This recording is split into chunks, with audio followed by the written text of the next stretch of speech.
بڑی باریک کر کے اور آسان کر کے مسائل فقہ آپ کی خدمت میں عرض کرنے کی کوشش کر رہا ہوں، سمجھیے گا بات۔ ایک شخص کے پاس پیسے موجود تھے، 10 لاکھ روپیہ پڑا تھا اس کے اکاؤنٹ میں۔ اب اس کے پاس یکم رمضان کو 10 لاکھ روپیہ تھا، لیکن درمیان میں وہ 9 بھی ہوا ہے، وہ 8.5 بھی ہوا ہے۔ جب اگلے سال کا یکم رمضان آیا تو وہ پھر 10 لاکھ ہو گیا، وہ چاہے 1 مہینہ پہلے ہو یا 1 منٹ پہلے ہو، اس نے اس کی زکوٰۃ۔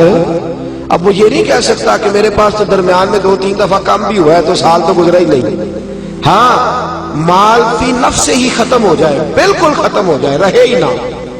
ایک دفعہ 10 لاکھ کا 10 لاکھ ہی چلا گیا، اس کی جیب میں کوئی شے نہیں بچی۔ اب جب نئے سرے سے 10 لاکھ آئے گا تو سال اس حساب سے کاؤنٹ کیا جائے، تو اس پر زکوٰۃ دینی ہے۔ ہاں، اگر اس نے قرض دینا ہے تو پہلے قرض ادا کرے گا، پھر وہ زکوٰۃ دے گا۔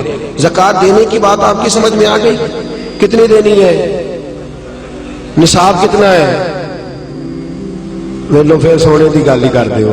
اللہ میں چاندی دی بھی کیتی ہے، 52.5 تولے چاندی یا 7.5 تولہ سونا، اس پر زکوٰۃ آئے گی۔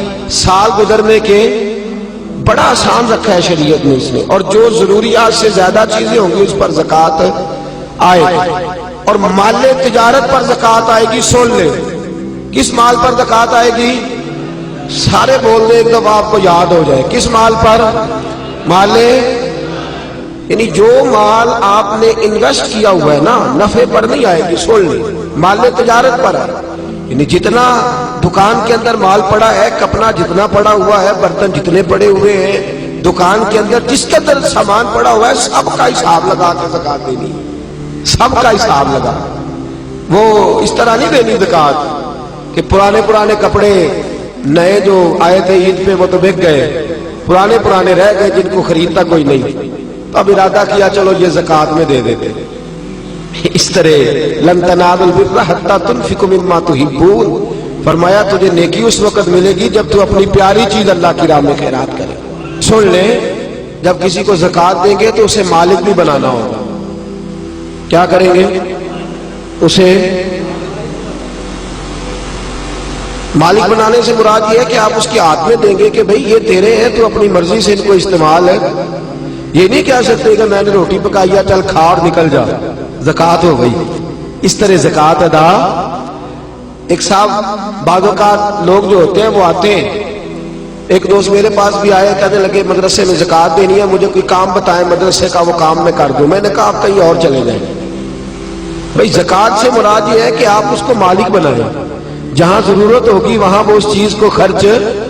تو میں نے کہا ویسے بھی اگر اعتماد اتنا تھوڑا ہو تو وہاں تو زکوٰۃ ہوتی نہیں کہ مجھے بتا دیں کہ میں کچھ کر دوں۔ تو میں نے کہا تھوڑا دوسروں کو بھی دیانتدار سمجھے، سب نے دنیا سے جانا ہے، اللہ کی بارگاہ میں حاضر ہونا ہے، آپ کہیں اور چلے جائیں۔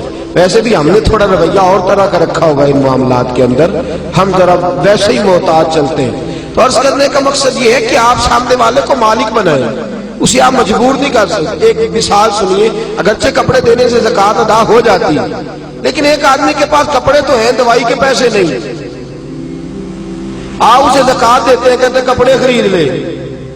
اسے کپڑوں کی ضرورت ہے کہ دوائی کی؟ وہ بغیر دوائی کے اٹھ ہی نہیں سکتا چارپائی سے، آپ نے اسے پابند کر دیا کہ تو نے کپڑے لینے، تو وہ کیا کرے گا؟ تو آپ اسے مالک بنائیں۔ اور پھر شریعت کہتی ہے کہ مستحب یہ ہے کہ ایک کو زکوٰۃ زیادہ دو تاکہ اس کا کچھ بن جائے، بلکہ حضرت عمر بن عبدالعزیز تو فرمایا کرتے تھے کس کو زکوٰۃ لگتی ہو تو اتنی دے دو کہ اگلے سال وہ خود زکوٰۃ دینے کے قابل ہو جائے۔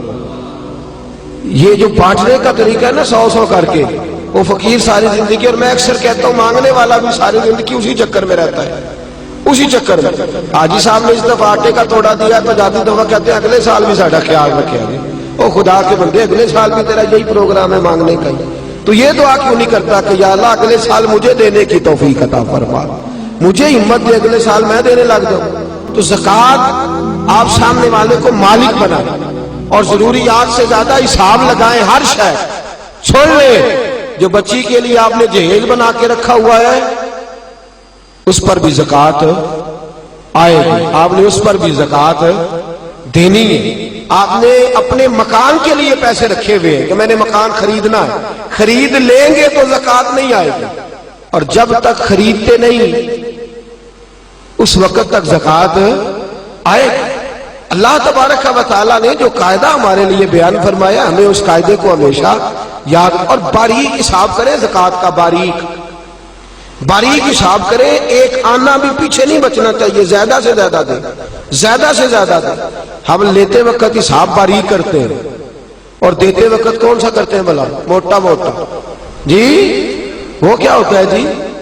وہ موٹا موٹا تو چاہیے تھا نا، ذرا موٹا موٹا ہوتا ہو، لیکن وہ ہم کام نہیں کرتے۔ باریک حساب کریں۔ فرض جو ہوتا ہے نا، فرض دیکھیں، ایک شخص کہتا ہے میں موٹا موٹا کر کے عشاء کی نماز پڑھ رہا ہوں، کتنی رکعتیں پڑھی ہیں؟ کہ مجھے یاد ہی نہیں، تو نماز ہو گئی اس کی؟ اسے پتا ہونا چاہیے میری انویسٹمنٹ کتنی ہے، میرے ضروریات کتنی ہے، اور میں نے کتنے پیسے میں بچاتا ہوں، مجھے ان پر زکوٰۃ دینی ہے۔